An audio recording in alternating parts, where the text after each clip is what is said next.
Hey everyone, welcome back to the Fitness Beast YouTube channel and episode 3 of my fitness journey. So my fitness journey started a long time ago, not outright with actually starting to eat right or anything like that, but I've been overweight my entire life. I was overweight, before I finished elementary school. So during elementary school, I was overweight throughout high school, into Cégep or Quebec's college, and into the first couple of years of university. Now, my journey started off rough because I had a horrible example. My father ate everything like crappy. He ate a lot of sugar, a lot of fat, nothing good combination. And of course, I wanted to do what he did, so I ate everything he was eating. He used to go out a lot, and it was just not good nutrition, My mom, bless her heart, tried her best to help, but good food that tasted awesome, that's more what my focus on. And I was young, I knew no better, right? And I remember when I was, I think in grade 5, it was Halloween. I remember this like it happened yesterday. It's ingrained into my skull. My teacher, he had brought in a bunch of cupcakes for us for this class, and he gave one to everyone. He had a couple left, right? Maybe I think 3 or 4 left. And so he called up his class and he was doing random draws to get the last few cupcakes. So I went up, obviously I really wanted the cupcake, I really liked them. Again, I was overweight already at this point, and it was visible. Like, you can check out one of my photos here, and you can clearly see that I'm overweight. Anyway, I remember when he was calling out numbers and stuff like that, or asking us to say numbers, and a couple students had already gotten their cupcakes because they guessed right. Then he came to me, and I said my number right away. I don't remember what I said, but before he did anything, he was just like, wait, no, don't you think you've had enough? And the entire class started giggling. I was mortified. I just shrunk back. I did nothing. I went back to my desk, collected my stuff, and just, I was done for the day. It was the end of the day anyway. And I remember incidences like that happening a lot, I remember this other time where I think I was in grade 6 at this point. Again, I had gained more weight because I was an emotional eater, So acquaintance of mine, he said, how strong is your stomach? Like, can you take a hit? Like, can you, like, if I were to kick you, would it hurt you? And I was thinking, I was feeling my stomach, and I was going, yeah, I could probably do it, And so he ran at me, jumped, and kicked my stomach. I took it, I didn't fall over, I pushed out, he fell down. It hurt, I didn't say anything. They all started laughing, like, oh, he's so fat, but he took it, he's so strong too, like, wow, I just held it inside. On the one hand, I was proud that I was able to take a jump kick and I didn't fall over. But on the other side of things, the other side of things rather, it stayed with me, because no other kid had been asked to do that. No other kid was that big, and no other kid was, a prospective kicking bag for anyone. Again, at the end of grade 6, we had a pool party with our teachers and stuff. I remember I had worn a t-shirt to get into the pool, and when I got out, this little girl was snickering in the corner with her group of friends and stuff like that. And she's like, wait, so you wore a t-shirt to go into the pool so we wouldn't see your skin or anything, right? And I was like, yeah, I was uncomfortable. I didn't really say anything, but I just kind of like nodded. She started giggling with her friends, and she was like, well, the t-shirt didn't really do anything. We see how fat you are anyway. Again, I was mortified, right? So these instances happened all the time. Going to high school, same kind of things happened, just not as bad because, people start making fun of you more with their words and actually physical things and whatnot. But I remember when I was getting heavier at this point. Like, I think I reached almost 200 pounds in high school, and or at least the first couple of years, between grade 7 and grade 9. And I remember I joined the football team, I joined rugby and stuff like that, and I couldn't run very much, but I could hit hard, and I could take a hit decently well. But I remember walking, and my rugby tryouts and my rugby practices, like, of course they couldn't cut me from the team because it was like a junior or whatever, and like I was just practicing with them mainly.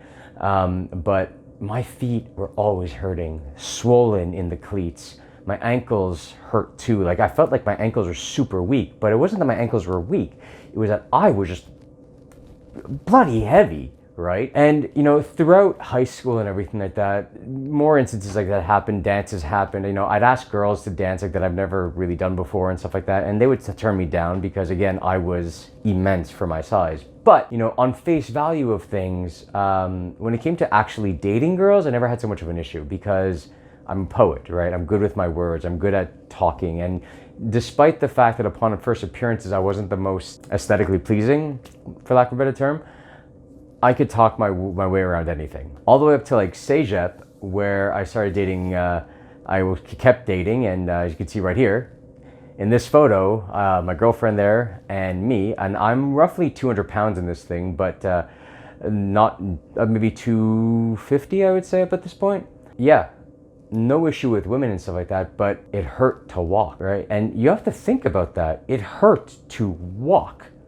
It was difficult to get up in the morning because like I wouldn't just be able to get up and have tons of energy and go because I wasn't sleeping well. I didn't have sleep apnea, but I wasn't sleeping well because of the weight, right? You see tons of people who are obese who have sleep apnea because the literal weight around their neck is crushing their own windpipe. You know, you eat so much sugar that your cortisol levels are always spiking. And cortisol, as I mentioned before in many of my other videos, and you can see in many other fitness influencer videos, that cortisol is your fight or flight hormone, right? It's what your body releases when your body thinks you're in peril, danger. You're about to die, you need to survive. And when you're eating all those foods, your body is doing that because it knows something is wrong. It feels like you're about to die. Nothing of that is healthy at all. And like, just to debunk this whole healthy at every size movement, right? When I was diabetic and I was at my heaviest, I was taking 4 times the amount of insulin that I'm taking now because of insulin resistance, because of the fat that I'd accumulated around my stomach, because of everything. Like I could barely move because of it. Like I was just in a bad shape all around. Joints hurting. Like I can't stress this enough. My fitness journey centered around me wanting to stop my body from hurting for doing basic living things. Yeah, you know what? If you're fat and you're happy being fat and the pain you're in doesn't bother you and everything like that, power to you. You know what? Go for it. Keep eating yourself into an early grave. Do what you want. It will be an early grave because you don't see people who are obese or morbidly obese living past the ages of 60, 70, 80. Why? Because their body crushes themselves to death. Your fat, your accumulated fat will narrow your bloodways, will stop hormones from transferring to your organs, like insulin, which I've stressed so many times, will stop your body from functioning on its own. But if you're happy that way, I wish you the best. If you're not, do something about it. Don't listen to the Virgie Tovars. Don't listen to the Tess Holidays, because I can guarantee you that these people know nothing about what it is to live healthy. Because I can promise you, not one human being said I was happier fat than I am now fit after having lost the weight. I'm certainly not. Look at Obese to Beast. He, I can promise you, certainly is not. A lot of my friends who were both diabetic and I'm talking about type 1 diabetes, not type 2, but type 1, who are overweight and diabetic, they're not also. Anyone I've spoken to who was previously overweight, who is now fit or on their way to being fit, like myself, like I can say I'm fit, I work out, but I'm not 100% where I want to be yet. But not one person, it was happier fat than they are fit. Yes, I still have goals to hit. Yes, I'm still going to go there. I'm still watching my calories, counting my calories. I'm doing what I do for me. I don't have an eating disorder. Yes, I have issues with food still, but it has nothing to do with me counting. Counting helps me. All I can say is this. If you are in any way, shape, or form obese, fat, or anything like that, don't look to the fat positive movement, the healthy at every size movement, because they're all lies. You want real motivation? Look to me. Look to Obese to Beast. John, he's an amazing guy. Look to Alvin Roberts. Look to even Papa Swolo if you want. But look to whomever you can that is knowledgeable in the fitness industry and take their advice, because I can promise you, if you are obese, you're not as happy now as you can be if you were in shape. Not nearly. Every day I wake up and it's a pleasure to get out of bed because I don't have 315 or 20 pounds holding me down. I feel amazing. Anyway, subscribe this video if you like what I'm saying. I'll see you next week with a new video, but for all I can say is do yourself a favor, get in shape, and really work at it, or else, what can I say? You won't live very long.